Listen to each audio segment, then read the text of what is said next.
نحمده ونصلي على رسوله الكريم أما بعد فأعوذ بالله من الشيطان الرجيم بسم الله الرحمن الرحيم رب اشرح لي صدري ويسر لي أمري واحلل عقدة من لساني يفقهوا قولي أعوذ بالله من الشيطان الرجيم بسم الله الرحمن الرحيم لا يحب الله الجهر بالسوء من القول إلا من ظلم وكان الله سميعا عليما إن تبدوا خيرا أو تخفوه أو تعفوا عن سوء فإن الله كان عفوا قديرا۔ شروع اللہ کے نام سے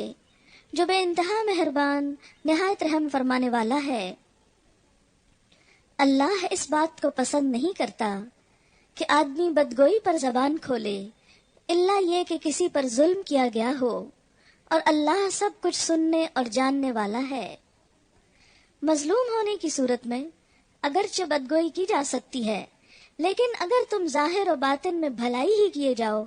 یا کم از کم برائی سے درگزر کرو تو اللہ کی صفت بھی یہی ہے کہ وہ بڑا معاف کرنے والا ہے، حالانکہ سزا دینے پر پوری قدرت رکھتا ہے۔ انسان اپنی حقیقت کے اعتبار سے ایک کمزور چیز ہے۔ انسان سے بھول چوک اور غلطی ہونا ایک فطری امر ہے۔ کوئی بھی انسان غلطی سے پاک نہیں، ہر انسان سے خطا ہو جاتی ہے۔ کسی بھی انسان کے اندر اگر کوئی دینی یا دنیاوی عیب انسان کو معلوم ہو تو اس کو شہرت دینا، لوگوں کے سامنے اسے بتانا اللہ تعالیٰ کو ناپسند ہے۔ نصیحت کا حق ہر ایک کو ہے، لیکن نصیحت عمومی انداز میں ہونی چاہیے، یا پھر جس شخص کی غلطی ہو اس سے الگ مل کر تنہائی میں اسے نصیحت کی جانی چاہیے۔ عوامی انداز میں اور لوگوں کے سامنے دوسروں کی غلطیوں اور خطاؤں کو اچھالنا ایک ناپسندیدہ چیز ہے۔ اللہ تعالیٰ صبح اور شام تمام انسانوں کے جرائم، قصور اور کوتاہیوں پہ پردہ ڈالتا رہتا ہے۔ بندوں کو بھی اپنے اندر ایسا ہی اخلاق پیدا کرنا چاہیے۔ البتہ ایک مظلوم شخص کو یہ حق حاصل ہوتا ہے کہ وہ ظالم کے ظلم کو لوگوں کے سامنے بیان کرے، لیکن اگر مظلوم بھی صبر کرے اور ظلم کرنے والے کو معاف کر دے تو یہ اس کے حق میں زیادہ بہتر ہے، کیونکہ اس طرح وہ ثابت کرتا ہے کہ اس کو دنیا کے نقصان سے زیادہ آخرت کے نقصان کی فکر ہے۔ اور جو شخص کسی بڑے غم میں مبتلا ہو جائے، یعنی آخرت کا غم، اس کے لیے دنیا کے غم اور دنیا کی پریشانیاں چھوٹی ہو جایا کرتی ہیں۔ یہ کام یعنی دوسروں کی غلطیوں کو معاف کر دینے کا کام وہی شخص کر سکتا ہے جس کے دل میں آخرت کا خوف ہو۔ اور انسانی معاشرے کی خوشی اور باہم اطمینان کے ساتھ زندگی گزارنے کا راز یہی ہے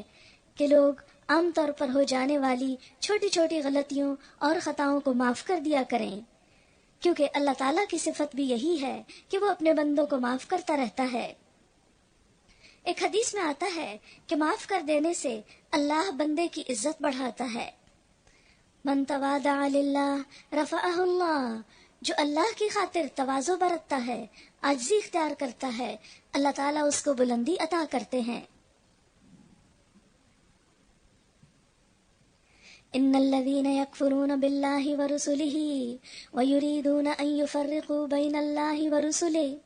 وَيَقُولُونَ نُؤْمِنُ بِبَعْضٍ وَنَكْفُرُ بِبَعْضٍ وَيُرِيدُونَ أَن يَتَّخِذُوا بَيْنَ ذَلِكَ سَبِيلًا۔ جو لوگ اللہ اور اس کے رسولوں سے کفر کرتے ہیں اور چاہتے ہیں کہ اللہ اور اس کے رسولوں کے درمیان تفریق کریں، اور کہتے ہیں کہ ہم کسی کو مانیں گے اور کسی کو نہ مانیں گے، اور کفر اور ایمان کے بیچ میں ایک راہ نکالنے کا ارادہ رکھتے ہیں، وہ سب پکے کافر ہیں۔ کیونکہ ایمان والوں کی صفت پیچھے کیا بتائی گئی کہ ہم رسولوں کے درمیان فرق نہیں کرتے، ہم سبھی کو مانتے ہیں۔ اور ایسے کافروں کے لیے ہم نے وہ سزا مہیا کر رکھی ہے جو انہیں ذلیل و خوار کر دینے والی ہوگی۔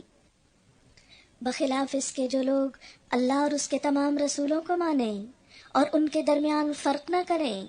ان کو ہم ضرور ان کے اجر عطا کریں گے، اور اللہ بڑا درگزر فرمانے والا اور رحم فرمانے والا ہے۔ یہ اہل کتاب آج اگر تم سے یہ مطالبہ کر رہے ہیں کہ تم آسمان سے کوئی تحریر ان پہ نازل کراؤ، یعنی لکھی ہوئی کتاب آئے، تو اس سے بڑھ چڑھ کر مجرمانہ مطالبے یہ پہلے موسیٰ علیہ السلام سے کر چکے ہیں۔ ان سے تو انہوں نے یہ کہا تھا کہ ہمیں خدا کو علانیہ دکھا دو، اور اسی سرکشی کی وجہ سے یکایک ان پر بجلی ٹوٹ پڑی تھی۔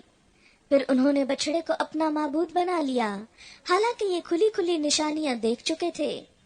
اس پر بھی ہم نے ان سے درگزر کیا۔ ہم نے موسیٰ علیہ السلام کو صریح فرمان عطا کیا، اور ان لوگوں پر طور کو اٹھا کر ان سے اس فرمان کی اطاعت کا عہد لیا۔ ہر دور میں ایسا ہوتا آیا ہے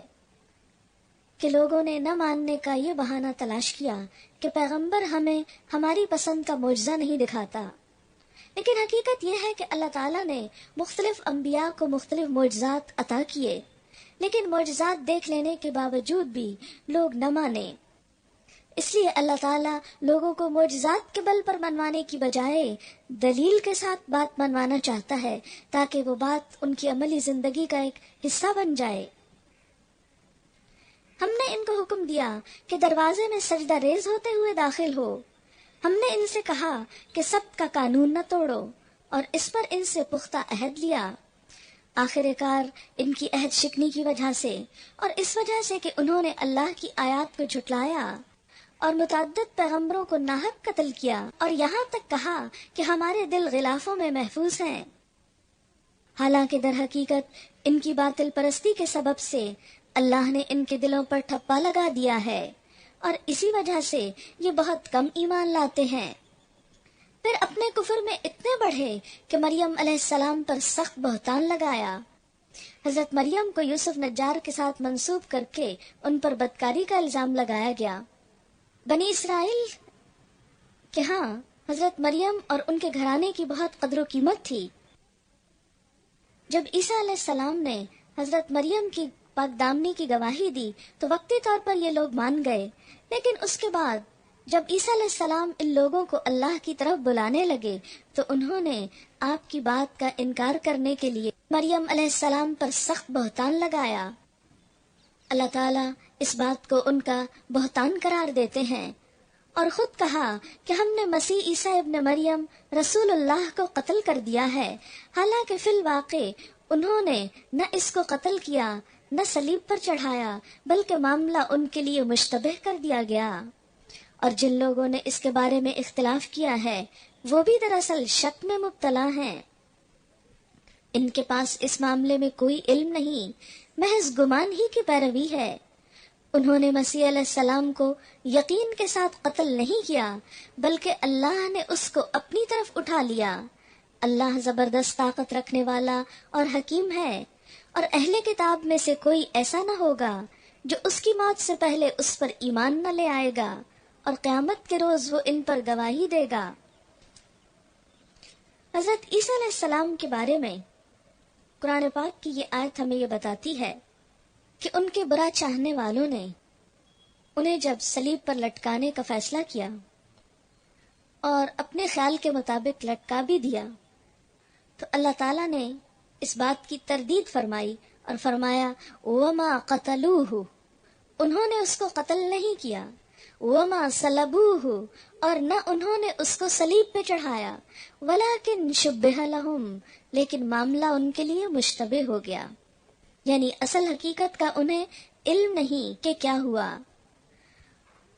اور اصل حقیقت جو اللہ ہی جانتا ہے وہ کیا ہے، بل رفعہ اللہ الیہ، بلکہ اللہ تعالیٰ نے اس کو اپنی طرف اٹھا لیا۔ صحیح عقیدے کے مطابق حضرت عیسیٰ علیہ السلام اپنے جسم اور روح کے ساتھ آسمان کی طرف اٹھا لیے گئے، اور قیامت سے پہلے وہ دوبارہ دنیا میں واپس آئیں گے، اور اس وقت کیا ہوگا اس کی تفصیل احادیث سے ہمیں پتہ چلتی ہے۔ نبی صلی اللہ علیہ وسلم نے فرمایا کہ قیامت ہرگز قائم نہ ہوگی جب تک تم اس سے پہلے 10 نشانیاں نہ دیکھ لو۔ دخان یعنی دھواں، دجال دابت الارض یعنی زمین سے ایک جانور نکل کر لوگوں کو نصیحت کرے گا، سورج کا مغرب سے طلوع ہونا یعنی روٹین سے ہٹ کر مشرق کی بجائے مغرب سے نکلنا، عیسیٰ ابن مریم علیہ السلام کا نزول، یاجوج اور ماجوج کا نکلنا، 3 جگہ زمین کا دھنس جانا، ایک مشرق میں، ایک مغرب میں اور ایک جزیرۃ العرب میں، اور ان سب کے آخر میں ایک آگ ہوگی جو یمن سے نکلے گی اور لوگوں کو ہنکا کر ان کے جمع ہونے کی جگہ لے جائے گی۔ ایک اور حدیث میں نبی صلی اللہ علیہ وسلم نے دجال کا ذکر فرمایا، پھر فرمایا دجال اسی حال میں ہوگا کہ اللہ مسیح ابن مریم کو مبعوث فرمائے گا، یعنی عیسیٰ علیہ السلام دنیا میں دوبارہ کب تشریف لائیں گے؟ جب دجال ظاہر ہو جائے گا۔ وہ دمشق کے مشرق کی طرف زرد رنگ کا جوڑا پہنے ہوئے، اپنے دونوں ہاتھ 2 فرشتوں کے بازوؤں پر رکھے ہوئے سفید مینار کے پاس اتریں گے۔ جب وہ اپنا سر جھکائیں گے تو پسینہ ٹپکے گا، اور جب سر اٹھائیں گے تو موتی کی طرح قطرے ٹپکیں گے۔ جس کافر کو ان کے سانس کی خوشبو پہنچے گی اسے زندہ رہنا حلال نہ ہوگا بلکہ وہ مر جائے گا، اور ان کا سانس وہاں تک پہنچے گا جہاں تک ان کی نظر جائے گی۔ پھر وہ دجال کی تلاش کریں گے تو اسے باب لد پر پائیں گے، لد اسرائیل میں ایک جگہ کا نام ہے، پھر اسے قتل کر دیں گے۔ نبی صلی اللہ علیہ وسلم نے فرمایا، قسم ہے اس ذات کی جس کے ہاتھ میں میری جان ہے، ان قریب تم میں ابن مریم عادل حکمران کی حیثیت سے نازل ہوں گے، صلیب توڑ ڈالیں گے، سور کو قتل کریں گے، جزیہ ہٹا دیں گے۔ ان کے زمانے میں مال اتنا زیادہ ہوگا کہ بہے گا، یعنی جیسے ایک نہر بہ رہی ہوتی، اتنی کثرت سے کوئی اسے قبول نہ کرے گا،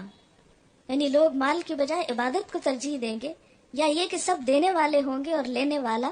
کوئی نہ ہوگا، یہاں تک کہ ان کے نزدیک ایک سجدہ دنیا و ما فیہا سے بہتر ہوگا، یعنی لوگوں کے ایمان کا بہت بہترین حال ہوگا۔ اس حدیث سے بھی پتہ چلتا ہے کہ عیسیٰ علیہ السلام زندہ ہیں۔ نبی صلی اللہ علیہ وسلم نے فرمایا، دجال میری امت میں نکلے گا، پھر وہ 40 رہے گا۔ عبداللہ بن عمر کہتے ہیں مجھے نہیں معلوم 40 دن، 40 مہینے یا 40 سال۔ نواس بن سمان کی ایک اور روایت سے پتہ چلتا ہے کہ 40 دن تک رہے گا، پھر اللہ تعالیٰ عیسیٰ ابن مریم کو بھیجے گا۔ وہ ایسے ہوں گے گویا عروہ بن مسعود ہیں، یعنی ایک صحابی سے ملتے جلتے۔